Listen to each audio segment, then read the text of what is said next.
Hello, ഇന്ന് നല്ല വെന്ത കുത്തരിച്ചോറാണ്. ഇതാ കേട്ട എല്ലാ പാകത്തിനാണ് വേവ്. ഉരുളക്കിഴങ്ങ് മെഴുക്ക് വരട്ടിയാണ്. എങ്ങനെയുണ്ട്? കാണാൻ തന്നെ അടിപൊളിയല്ലേ? അപ്പോൾ പിന്നെ കഴിക്കാൻ എങ്ങനെ ഇരിക്കുമെന്ന് പറയണ്ടല്ലോ.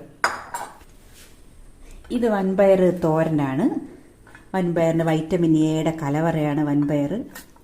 പിന്നെ കുറേ ഗുണങ്ങളല്ലാതെയും ഉണ്ട്. നിങ്ങൾക്കറിയാമല്ലോ പയറിൻ്റെ ഗുണങ്ങൾ എന്തൊക്കെയാണെന്ന്.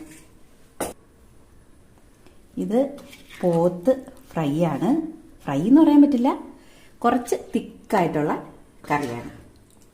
പക്ഷെ നല്ല കാശ്മീരി മുളകൊക്കെ ഇട്ട് വെച്ചതായിട്ടാ. ഇത് ചേമ്പും തടയും സവാളയും തക്കാളിയും കൂടി ഇട്ട് വെച്ച രസമാണ്. നമ്മൾ രസപ്പൊടി ഉണ്ടാക്കിയാണ് ഇതിൽ ചേർത്തിരിക്കുന്നത്.